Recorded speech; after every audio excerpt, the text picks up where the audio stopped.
में आमे आत्मबोधर मंगलाचरण करनवा तत्पश्चात आत्मबोध चिंतन करिवा। ओम तपोभि क्षीणपापानां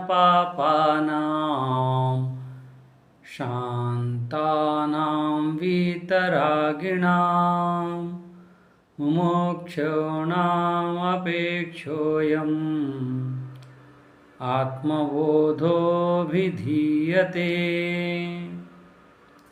आत्मबोध अभिधीयते से जो आत्मबोध ये आदिगुरु भगवान शंकराचार्य के द्वारा ये विरचित एथिरे 68टी श्लोक अच्छी। एक से जो स्वयं पूर्ण स्वरूप आत्मा बाबदरे एठी कहा जाए से वेदांत ग्रंथरे एक मुख्य यार भूमिका अच्छी। आत्मबोध अर्थ होची सेल्फ रियलाइजेशन जाको स्वयं को जानिबा आमर आत्मा साक्षात्कार करिबा। ये जो ग्रंथ ये आत्मा साक्षात्कार ये मार्ग देखई थाए।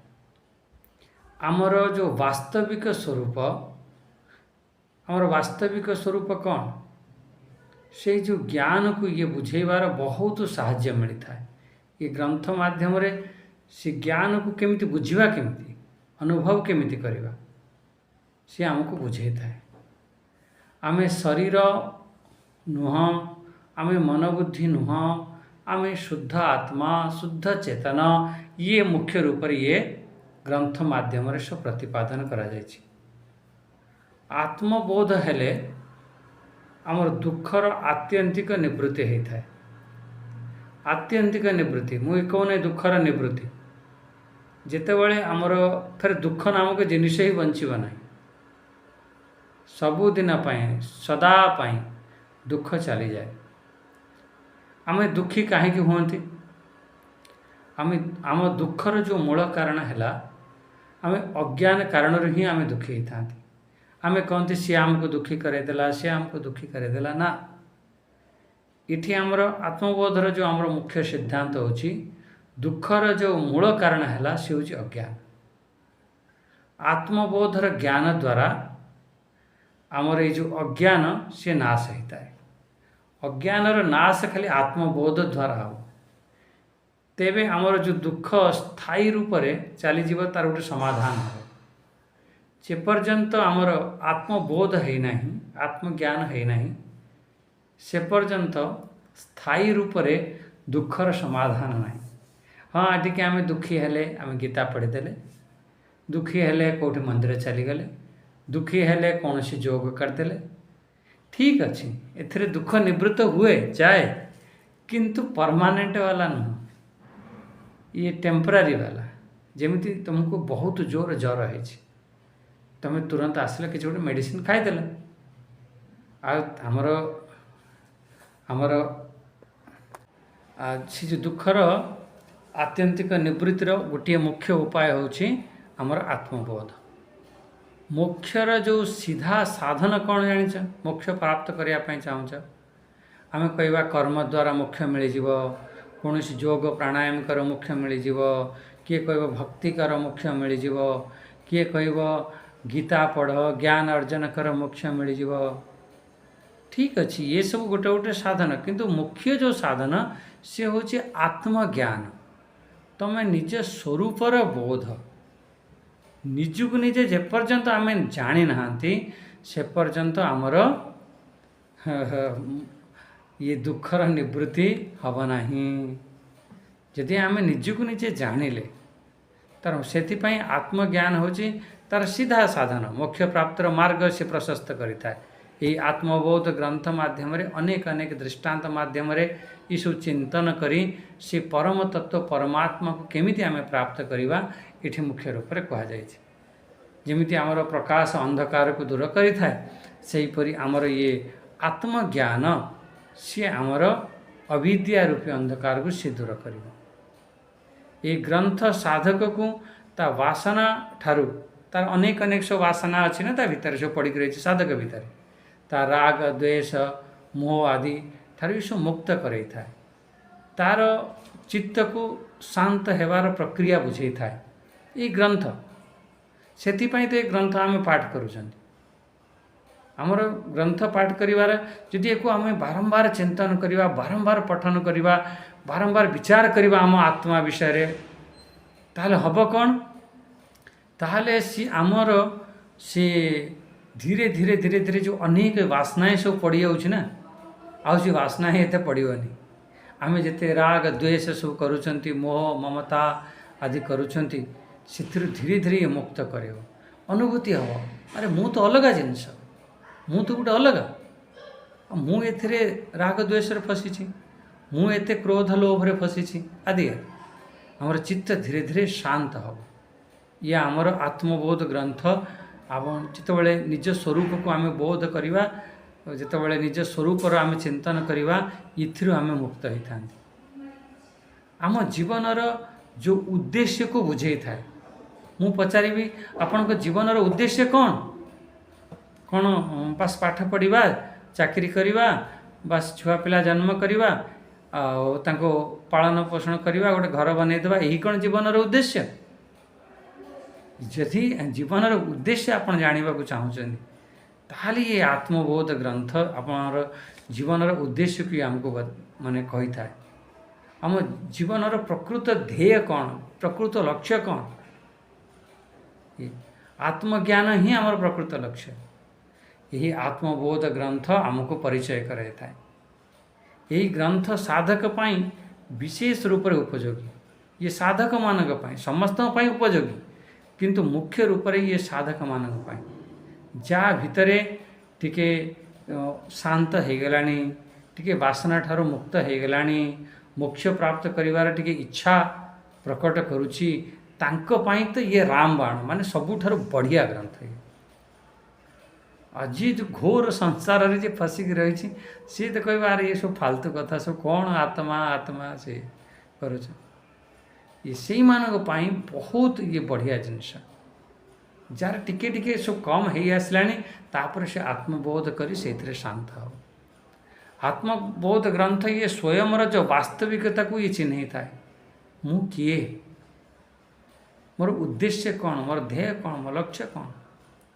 सीधा ये दुखर ये निवृत्ति करी था सबुठारु दुख निवृत्ति करिवार ये सरल गोटे सीधा मार्ग होची ये आत्मबोध ग्रंथ यही ग्रंथ रे आमे अनेक अनेक दृष्टांत माध्यम रे पक्ष क्लास रे भी आमे विचार करतिले अनेक अनेक दृष्टांत माध्यम रे हमको बुझा जाउची बुझौछंती तमें कहीं दृष्टांत को जदि भल भाव आमर व्यवहारिक दृष्टांत ताकू जदि आम भल भाव बुझी नवा ताहले सहज भाव से आत्मतत्व को आम बुझीपर जमी पछ क्लास रे कही ना सी सबु जगार से परिपूर्ण अच्छे जमीती गोटे गहणार सोना प्रत्येक कण कण रे विराजमान अच्छी सेहीपरि आत्मतत्व से प्रत्येक जगार से विराजमान अच्छे शायद 9 नंबर श्लोक पर्यंत 10 नंबर श्लोक पाठ करना तापर श्लोकटा यथाकाशो ऋषिकेशो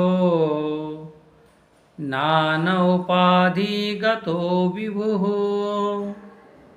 तद्भेदात् भिन्नवत् भाति तन्नासे केवलो भवेत् ये गोटे सुंदर श्लोक प्रथम आप दृष्टांत को देखी नि तापर मो सिद्धांत कह प्रथम दृष्टांत को बुझी नि सी गोटे दृष्टांत कौन देती यथा आकाशो ऋषिकेशो नाना उपाधि गतो विभु जमीती गोटे आमर ये जो आकाश एक आकाश अनंत आकाश ये सब आम सब जानी आकाश एक कि अनेक आपन कहे गुरुजी आकाश तो एक आकाश यदि एक आकाश कहच ताहले तुम कहीं कही दौच ये हूँ भारतर आकाश ये हूँ आम मो जो प्लॉटर आकाश मोर जो गोटे प्लॉट मु किणी ताकू जदि किए उपरे माड़ी की चली आसी गोटे छात बढ़े देथिबो ऊपर आमे कौन करिया तांको तुरंत अटकेदेवा कहीं कहीं ना ये मो प्लॉट आकाश ये मो ये घर आकाश ये मो घड़ा भीतर आकाश अर्थ खाली स्थान शून्य स्थान जोटी किसी न था आकाश कहती जमी ये मो घर ये गोटे शून्य स्थान अच्छी मो ये मठर शून्य स्थान अच्छी से मठर शून्य स्थान को मठ आकाश कहते घट भितर शून्य स्थान अच्छी घट आकाश कहते आपण तो कहते आकाश एक फिर घट आकाश मठ आकाश भारत आकाश मो प्लॉट आकाश कुआड़ आसला कहला ये सब आसला ये कहला नाना उपाधि गतो विभु सी प्रकृत रे से आकाश सर्वव्यापी आकाश किंतु मु गोटे उपाधि देदेली मोर भारत देश मोर गोटे उपाधि देदेली उपाधि कारण सी आकाश कौन हो गला सब अलग अलग हो गला भिन्न परी मालूम पड़ला एक अन्य ठारू अलग अलग मालूम पड़ला जाना पड़ला से जो सीमित उपाधि जिते आम नष्ट कर दिया जमी तुम गोटे घर बनइल बड़ घर बनइल तादेह सब पार्टीशन करदेल घर कांथ उठेदेल यहाँ हूँ मो बेडरूम यहाँ मो डाइनिंग रूम यहाँ मो ड्राइंग रूम यहाँ मो लैट्रिन रूम यहाँ बाथरूम ये मो किचन ये सब आपण जिते सब दियाल उठेदेले कांथ उठेदेले से आपणकर सब अलग अलग होगा अच्छा सबू कांथ को आपण भांगी दियंतु यदि सबू कांथ भांगीगला ताहले कौन बंचिबो से गोटे ही आकाश बंचिबो जो अलग अलग आकाश कहूल ये मोर ड्राइंग रूम रो आकाश ये एपटे मो बेडरूम रो आकाश केते पर्यंत कहूच जे पर्यंत कांथ चारिपटर अच्छी से कहीदे जमीती कांथ हटिला सी जो अनेक आकाश थिला सी एक आकाश हो हमें मो मठ भितर गोटे घड़ा रखी घड़ा भितर जो खाली स्थान से घट आकाश घड़ा को फोड़देली फुटीगला घट आकाश चलीगला आ घड़ा भितर आकाश ही नहीं घट फुटीगला आकाश कट रहे अच्छा मो मठर ये दियाल भांगीदेली सी फिर कौन हो अनंत आकाश हो बुझीपारे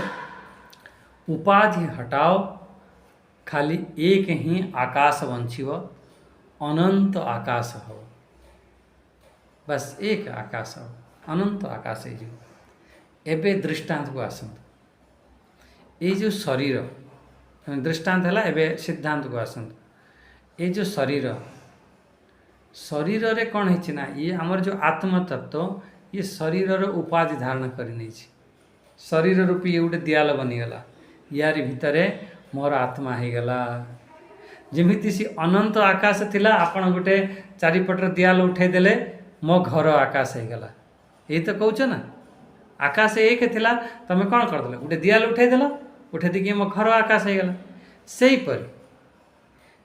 ये मो शरीर गोटे दियाल हो गला ये जो आगे सब आसो यार भितर सब रहीकि ये शरीर गोटे घर यार भितर घर आपड़ सब जानते गोटे दियाल हो गला या भितर जो आमर को चेतन मालूम पड़ुछि ये गोटे चेतन मोर मो चेतन हो गला अलग चेतन आपणकर गोटे सुंदर गोटे दियाल बनिकी आपणकर गोटे घर बनी आपणकर चेतन अलग हो गला जिते लोक आम शुणुंट समस्त आत्मा अलग अलग हो गला केमिति अलग अलग है शरीर रूपी दियाल उठेदेले जमीती शरीर रूपी दियाल माने कांथ शरीर रूपी कांथ उठेदेले तो आमे कौन है अलग अलग सब बनीगले जमीती खाली एक आकाश थिला एक पड़िया थिला समस्त को प्लॉट काटी दिया गला समस्ते निजे निजे घर बनइले समस्त आकाश अलग अलग हो गला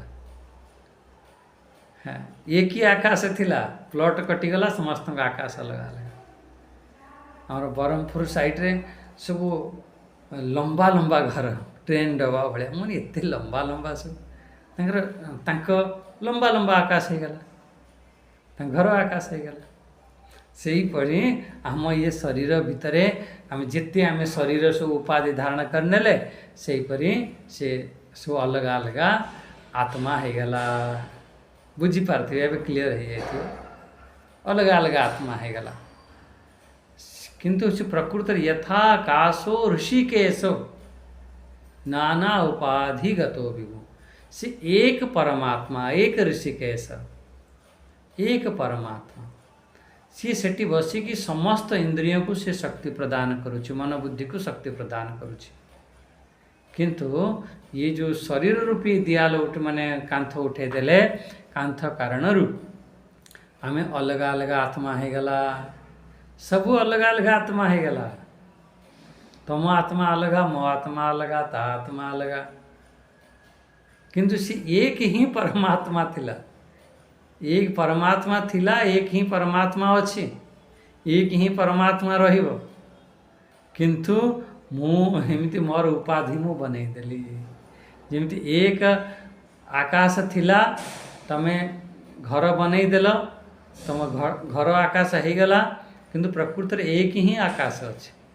जेते तुम भेद करनी सही परी एक ही आत्मा, ताकू आमे जेते जेते से उपाधि दे देले ना, से एक आत्मा ताकू एमिति तो हमको बुझी होची एक होची परमात्मा, आमे सब छोट छोट जीवात्मा। जिमिति मु कहि देबी एक तो अनंत आकाश, ता भितर छोट छोट तुम सब मठ आकाश, घर आकाश। अरे भाई से अनंत आकाश तुम घर आकाश भितर कौन फरक मत कह, भेद कौन? कौन सी भेद ना। तुम्हें घर बनई देल, तुम कह मो घर आकाश, घर जो भांगीगला नष्ट हो गला, से अनंत आकाश हो गला कि नहीं? से भली ये जो आम ये शरीर रूपी जो गोटे घर रे आम बनई नेले, जे ये हूँ मोर शरीर, या भितर जो आत्मा अच्छी, ये गोटे आत्मा हो गला।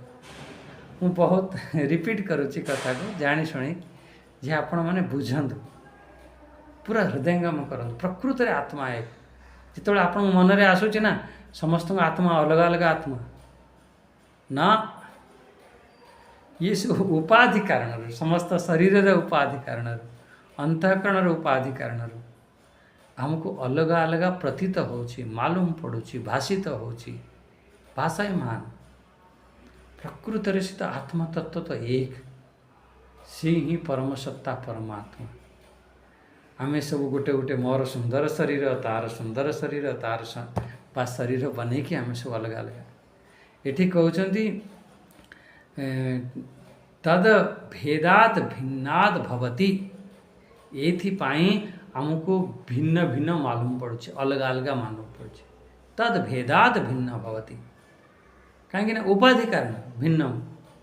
तन्नासे केवलो भवेत, जिते बड़े से उपाधि नाश हो गला, बस केवल एक ही मोर आत्मा बंचिला। बहुत सुंदर श्लोक, अति आपण श्लोक पढ़ुथिबे ता अर्थ बुझुथिबे। यथा काशो ऋषिकेश नान उपाधि गतो विभु,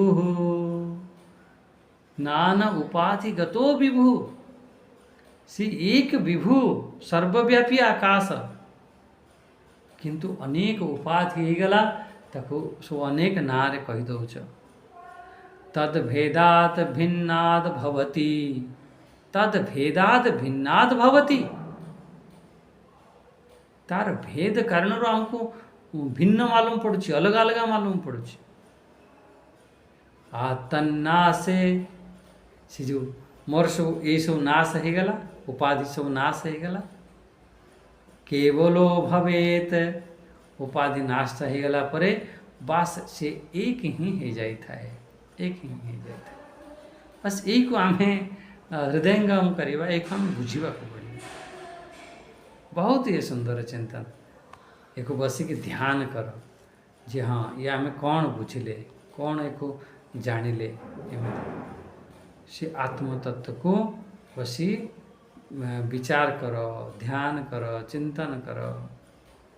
अच्छा आउ गोटे श्लोक एति आम बुझीपारे, से जो ऋषिकेश, से जो परमात्मा, से समस्त शक्ति देला वाला। ବାସ୍ ସେ ଭେଦ ନାଶ ହେଇଯାଉ। ତୁ ମୁଁ ତୋର ମୋର ये भेद नाश ହେଇଯାଉ।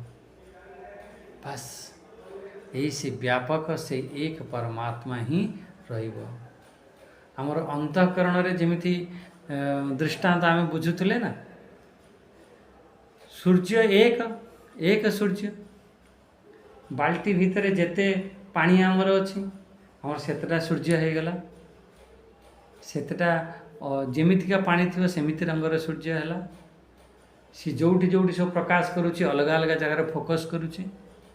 10ଟା ପାଣି କିନ୍ତୁ ଯେତେ ବି ଫୋକସ୍ କରୁଛି, ଯାହା ବି ପ୍ରକାଶ କରୁଛି, କିନ୍ତୁ ପ୍ରକୃତରେ ସେ ଏକ ସୂର୍ଯ୍ୟ ହିଁ ପ୍ରକାଶିତ କରୁଛି। ଇଏ ସବୁ ଉପାଧି କାରଣରୁ ଏମିତି ଜଣାପଡ଼ୁଛି। ବାସ୍ତବରେ ସେ ଯେଉଁ ଅଦ୍ୱିତୀୟ ଆତ୍ମାର କୌଣସି ଭେଦ ନାହିଁ, କୌଣସି ପ୍ରକାରର ଭେଦ ନାହିଁ। ଉପାଧି କାରଣରୁ ଜୀବ ଈଶ୍ୱରର ଭିନ୍ନ ପ୍ରତୀତ ହେଉଛି। ସେ ଈଶ୍ୱର, ମୁଁ ଗୋଟେ ଛୋଟ ଜୀବ। ସେ ପରମାତ୍ମା, ମୁଁ ତାର ଗୋଟେ ଛୋଟ ଅଂଶ। ଇଏ ସବୁ ଉପାଧି କାରଣରୁ। ସେ ତ ଭଗବାନ, ବାସ୍ ମୁଁ କିଛି ନୁହଁ, ଏମିତି ଆମକୁ ଜଣାପଡ଼ୁଛି। କିନ୍ତୁ ପ୍ରକୃତରେ ये सब उपाधि हटिले एक चेतन छड़ा और अन्य किछि भी नहीं। सर्वव्यापी आत्मा से अनेक उपाधि युक्त होगा कारणरू अनेक प्रतीत होता है। एक अन्य ठारू अलगा देखा जाता है। से जो सीमित उपाधि जितेबाला से नष्ट हो, नष्ट हो गला पर से एक ही आकाश बंची थाए, एक ही आकाश होता है। बहुत सुंदर चिंतन। अच्छा, आउ गोटे श्लोक आम चिंतन करना। ये बढ़िया बढ़िया चिंतन अच्छी। बस जिते आम चिंतन करवा से आम मीठा अनुभव करवा भर। हाँ, से कथा को आउरी गोटे श्लोक रे से उपाधि कथा को आउ गोटे श्लोक रे कहते केमिति आमे माने केमिति फसीचंदी से उपाधि रे, केमिति आमे माने सो केमिति फसीचंदी से कथा कहते। नाना उपाधि वशादेव जाति वर्ण आश्रमादयः। बहुत बढ़िया। आत्मन्यारोपितस्तो ये रसवर्णादि भेदवत्। इति कहले नाना उपाधि वशादेव जाति वर्ण आश्रम आदय। सेहीपरि से जो परम सत्य सी अनेक उपाधि रे युक्त हवा कारण सी अनेक प्रतीत होता है। सी जेते जेते माने एक सी सत्य एक परमात्मा एक सर्वव्यापी से जिते सी उपाधि युक्त कर देले सी अनेक प्रतीत होता है। यहीपरि उपाधि नष्ट हो गला परे से ही एक थाए। बस एक ही विचार करिवा। सेकेंड कथा है आमर जो आत्मस्वरूप से कौन कला ना देह आदि उपाधि को धारण कला परे से कहूँ मुहली स्त्री एमती देखो केमती नाना उपाधि वशा देव जाति वर्ण आश्रम आदय। ये केमिति केमिति होची से तो उपाधि धारण कर मु हूँ गोटे स्त्री रो उपाधि धारण करने ला मु जी आत्मा मु अर्थ आत्मा आत्मा कौन सी स्त्री नुह कि पुरुष नुह कौन सी से मनुष्य नुह कि पशु नुह से कौन सी ब्राह्मण नुह कि शूद्र नुह किंतु जितेबाला आम उपाधि धारण कर नौचंदी जे मु हेली स्त्री बस उपाधि को एते जबरदस्ती आम धरी नहीं जबरदस्ती मु हेली पुरुष बस ये उपाधि को हम जबरदस्ती बने देछन आ तो छाड़ी भी पारना से जेते जा कह दियो हाँ सी उपाधि को छाड़ी पारना मु हेली ब्राह्मण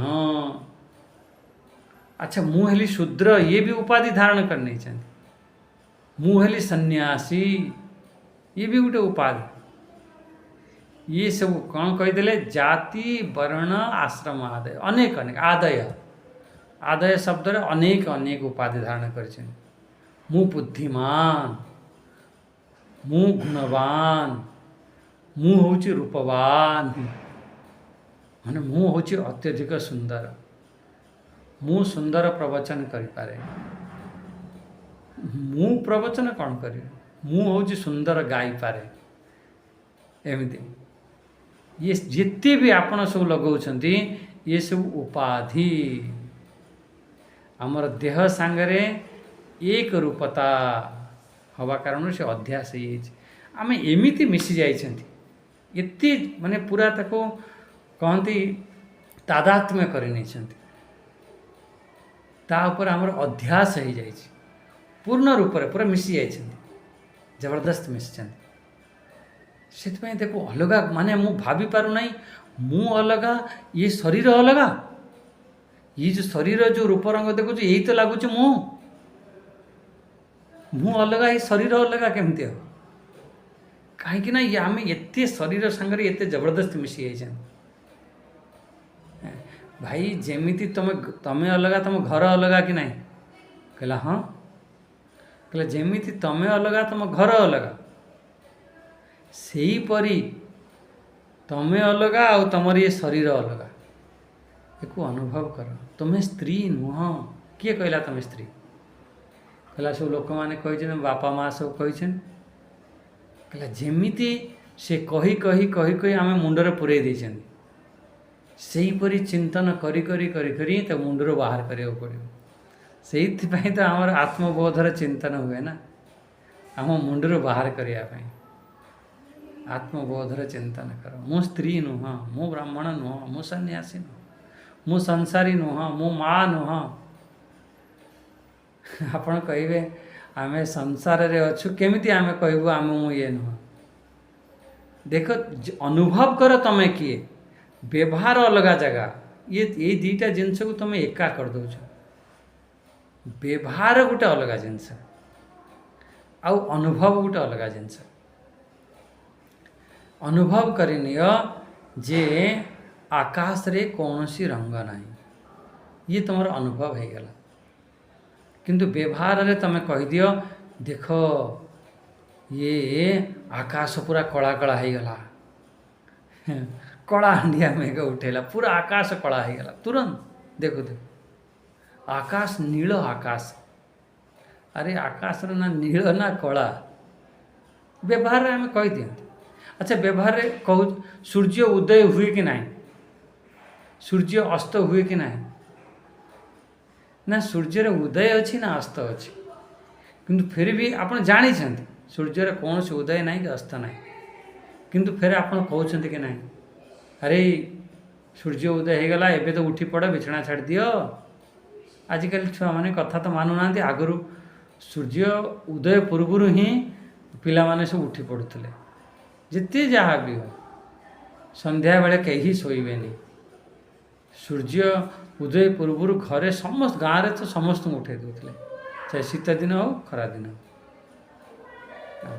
जहाँ भी हो तेणु सूर्यर उदय नहीं अस्त नहीं तुम जाच कि फिर भी व्यवहार रे कहीदेच व्यवहार आम कम कर हाँ व्यवहार रे कर किंतु बोध अच्छी सूर्यर उदय नहीं कि अस्त नहीं सेहीपरि तुम भीतर ये बोध थाओ जे तमें किए कि आम बोध कौन मानि बस ना मुझे स्त्री एमती मानि बस एठी जाति धर्म एमती सब माने आमर देह सांगरे एक रूपतार ये अध्यास ये वास्तव में ये सब सत्य नुह ये सब आम अध्यास मानि बस देह सांगरे पूरा अत्यधिक मिसी जाइछन्ति ये अविद्या या अज्ञान रे सब कल्पित मात्र ये गोटे बढ़िया दृष्टांत कौन देले रस वर्णादि भेदवत बहुत बढ़िया रस वर्णादि भेदवत आमर आरोपिता तोय तोय तोय अर्थ हो जल जल रे जेमिति रस वर्णर सब भेद है जल केमिति प्रकृत रे जल केमिति जलर स्वभाव जो अच्छी से मधुर शुभ्र स्वच्छ बढ़िया ଆଚ୍ଛା, ଯଦି ତା ଭିତରେ ଟିକେ ମସଲା ମିଶାଇ ଦେଲେ କ'ଣ ନା, ଆଜିକାଲି ଗରମ ହେଉଛି, ଟିକେ ଜଲଜିରା ପିଇବା। ସେ ଜଳ କେମିତି ହେଇଗଲା? ସେ ଖଟା ହେଇଗଲା, ମିଠା ହେଇଗଲା, ଲୁଣିଆ ହେଇଗଲା, ରାଗ ରାଗ ହେଇଯାଏ। ଏମିତି ବି ଜଳ ପ୍ରକୃତରେ ନା ତା ଦେହରେ ରାଗ ଅଛି, ନା ତାର ଲୁଣିଆ, ନା ସେ ଖଟା, ନା ସେ ମିଠା। କୌଣସି ପ୍ରକାର ଜଳର ତାର ନାହିଁ। ଜଳର ହେଉଛି ତାର ସ୍ୱଭାବ ହିଁ ଶୁଭ୍ର, ବଢ଼ିଆ, ସାଦା ସିଧା। ତାର କୌଣସି ପ୍ରକାର ଜଳର ରଙ୍ଗ ନାହିଁ। କିନ୍ତୁ ଟିକେ ଆମେ ରଙ୍ଗ ମିଶାଇ ଦେଲେ ଲାଲ ରଙ୍ଗ ହେଇଗଲା, ହଳଦିଆ ରଙ୍ଗ ହେଇଗଲା, ଧଳା, କଳା, ନୀଳ ଆଦି ରଙ୍ଗ ହେଇଗଲା। ଜଳର ଯେମିତି କୌଣସି ତାର ସ୍ୱାଦ ନାହିଁ, କିନ୍ତୁ ବାହାର ଜିନିଷ ଟିକେ ଟିକେ ମିଶିଗଲା ପରେ ତା ସ୍ୱାଦ ଅଲଗା ଅଲଗା ହେଇଯାଉଛି। ଜଳର କୌଣସି ରଙ୍ଗ ନାହିଁ, ବାହାରୁ ଟିକେ ଟିକେ ରଙ୍ଗ ମିଶିଗଲା, ତାର ଉପାଧି ଅଲଗା ଅଲଗା ହେଇଗଲା। ଇଏ ସବୁ ଅଲଗା ଅଲଗା କଲର୍ର ସବୁ ଜଳ ରଖିଥାନ୍ତି। ସେହିପରି ଯେମିତି ଜଳର ରଙ୍ଗ ସ୍ୱାଦ ସବୁ ବଦଳିଗଲା, ସେ ବାହାର ଜିନିଷ ଉପାଧି ମିଶିବା କାରଣରୁ, ଏବେ ମନେ ପକାନ୍ତୁ, ସେହିପରି ଆତ୍ମା ସିଏ ତ ଶୁଦ୍ଧ ନିତ୍ୟ ଶୁଦ୍ଧ ବୁଦ୍ଧ ମୁକ୍ତ ସ୍ୱରୂପ। ବାହାରୁ ଟିକେ ଉପାଧି ଆମେ ମିଶାଇ ଦେଲେ, ମୁଁ ଏଇ ଜାତିର, ମୁଁ ଏଇ ବର୍ଣ୍ଣର, ମୁଁ ଏଇ ଆଶ୍ରମର, ବା ସେଇଠୁ ପ୍ରତୀତ ହେବା ଆରମ୍ଭ ହେଇଗଲା।